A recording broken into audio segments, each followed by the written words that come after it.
എല്ലാവർക്കും നമസ്കാരം. പുതിയൊരു വീഡിയോയിലേക്ക് സ്വാഗതം. കോട്ടയത്തെ വിജയകുമാറും ഭാര്യ മീരിയും മരിച്ച സംഭവമൊക്കെ നമ്മൾ അറിഞ്ഞല്ലോ. അപ്പൊ അവരുടെ കൊലപാതകിനെയൊക്കെ പോലീസ് അറസ്റ്റ് ചെയ്തു. ഒരു അമിത് ഒറാങ് എന്ന് പറയുന്ന ഒരു ആസാം സ്വദേശിയായിരുന്നു. അവൻ പക കാരണമാണ് ഇവരെ കൊന്നതെന്നാണ് പറയുന്നത്. എന്തായാലും കോടാലിയൊക്കെ ഉപയോഗിച്ചാണ് അവരുടെ മുഖമൊക്കെ വികൃതമാക്കിയത്. അവന് പക തോന്നാൻ കാരണം 8 മാസം മുമ്പ് അവൻ ആ വീട്ടുവേലക്കാരനായിട്ട് വന്നു. ആ സമയത്ത് ആ ഉടമസ്ഥന്റെ ഫോൺ അടിച്ചു മാറ്റിയിട്ട് അതിനകത്ത് നിന്ന് പണ ഇടപാടുകളൊക്കെ നടത്തി. അത് അയാൾ കേസ് കൊടുത്തു, അവനെ ജയിലിലിട്ടിരുന്നു. അതിൻ്റെയൊക്കെ പകയാണ് അവൻ ജയിലിൽ നിന്ന് ഇറങ്ങി വന്ന് തീർത്തത്. നമ്മൾ അവരെ അതിഥി തൊഴിലാളികളെന്ന് പോലും വിളിക്കരുതെന്ന് പറയുന്ന നാടാണ് നമ്മുടെ നാട്. നമ്മുടെ നാട്ടിലെ ആൾക്കാരുടെ വിചാരം എന്താണെന്ന് വെച്ചാൽ, നമ്മുടെ നാട്ടിലെ ആൾക്കാരൊക്കെ പുറത്തൊക്കെ വിദേശത്തൊക്കെ പോയി ജോലിക്ക് പോകുന്നുണ്ടല്ലോ.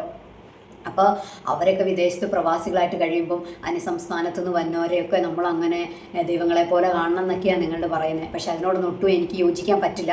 കാരണം ഇന്ത്യയിലുള്ളവരായിരിക്കത്തില്ല മിക്കവാറും ഇങ്ങനെ വരുന്നവർ. കണ്ട കൊലപാതകമൊക്കെ അവരുടെ നാട്ടിൽ ചെയ്തിട്ട് ഈ നാട്ടിൽ വന്ന് അവിടെ നിന്നുള്ള ആധാർ കാർഡ് കാര്യങ്ങളൊക്കെ എടുത്ത് അതിനൊക്കെ ഏജന്റുമാരുണ്ട് അവർക്ക് ഇത് എത്തിച്ചു കൊടുക്കാനൊക്കെ. കൊടുത്തിട്ട് ഇവരിങ്ങനെ നമ്മുടെ നാട്ടിൽ ഓരോരുത്തരുടെ വീടുകളിലൊക്കെ ഓരോ പണിക്കായിട്ട് വരും. ഇതുപോലുള്ള കവർച്ചകളും കൊലകളൊക്കെ തുടങ്ങും. ഈ അന്യസംസ്ഥാന തൊഴിലാളികൾ വന്നിട്ട് ജിഷ എന്ന് പറയുന്ന പെരുമ്പാവൂരിൽ മരിച്ച അവിടുന്ന് കാലം തൊട്ട് നമ്മൾ കേൾക്കുന്ന ഒരുപാട് കൊലപാതകങ്ങൾ ഇവർ ചെയ്തു. എന്നിട്ടും ഇതിനൊരു നിയന്ത്രണം വന്നിട്ടില്ല.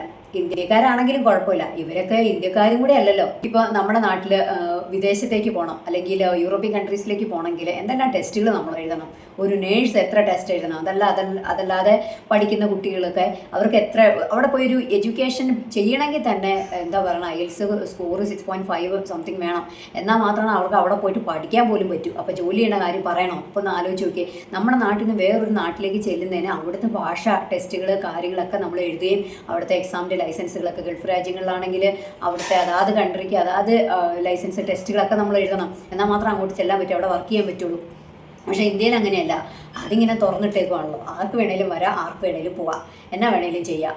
കൊലകുറ്റം ചെയ്തിട്ടാണെങ്കിലും ഇവിടെ വന്ന് താമസിക്കാം. കുറച്ച് നാൾ കഴിഞ്ഞ് കഴിയുമ്പോൾ ഇവർക്ക് വോട്ടർ ലിസ്റ്റും കിട്ടും, ഇവർ വോട്ട് ചെയ്യാനും തുടങ്ങും. അങ്ങനെ അവരെ സംരക്ഷിക്കാനും ആൾക്കാർ, അവർക്ക് വേണ്ടി കൊടി പിടിക്കാനും ആൾക്കാർ, അവരെ മുന്നിൽ നിർത്തി പ്രവർത്തിക്കാനും ആൾക്കാരുണ്ടാവും. ഇനി കുറച്ച് കാലം കഴിയുമ്പോൾ നമ്മുടെ പഞ്ചായത്ത് മെമ്പർ ഒരു ബംഗാളിയായിരിക്കും. അങ്ങനെ ആ തരത്തിലേക്ക് വരും.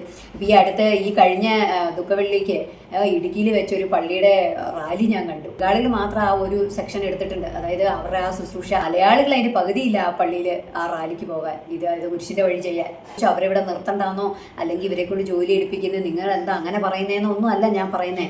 നമ്മൾ ഒരു ഇന്ത്യക്കാരെന്ന നിലയിൽ, ഒരു മലയാളി എന്ന നിലയിൽ നമ്മൾക്കൊരു അന്യ രാജ്യത്ത് പോയിട്ട് ജോലി ചെയ്യണമെങ്കിൽ നമ്മൾ ആ ഭാഷ ടെസ്റ്റ് എഴുതണം. ഒരുപാട് കടമ്പകൾ കിടക്കണം. ഒത്തിരി നമ്മുടെ സർട്ടിഫിക്കറ്റുകൾ അവർ ചെക്ക് ചെയ്ത് നിസ്സാര കാര്യം പറഞ്ഞവർ റിജക്റ്റ് ചെയ്യും. അങ്ങനെയൊക്കെ നമ്മൾ നമ്മൾ എന്തുകൊണ്ട് വേറൊരു നാട്ടിൽ നിന്ന് ഒരാൾ വരുമ്പോൾ അവരെ ചെക്ക് ചെയ്യുന്നില്ല, അവരെ പരിശോധിക്കുന്നില്ല? ആധാർ കാർഡൊക്കെ കറക്റ്റായിട്ട് തന്നെയാണോ എന്നുള്ളത് നമ്മൾ ചെക്ക് ചെയ്യണ്ടേ? നമ്മുടെ രാജ്യത്തിൻ്റെ സുരക്ഷയും കൂടെ നമ്മൾ നോക്കണ്ടേ?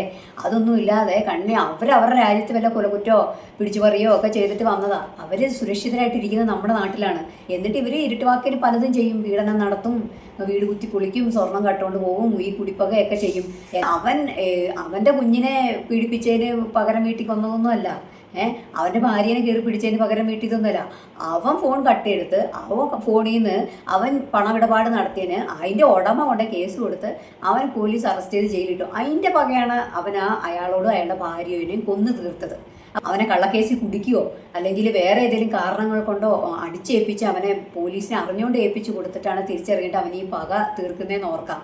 ഇതൊന്നും അല്ല.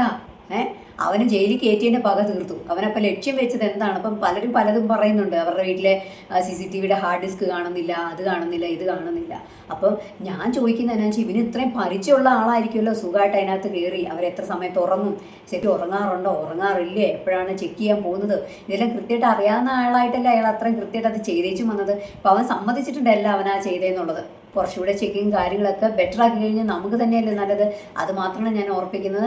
അപ്പോൾ നിങ്ങളുടെ അഭിപ്രായം നിർദ്ദേശങ്ങൾ കമൻറ്റ് രൂപേണ അറിയിക്കും. മറ്റൊരു വീഡിയോയിൽ ഉടനെ കാണാം. ബൈ.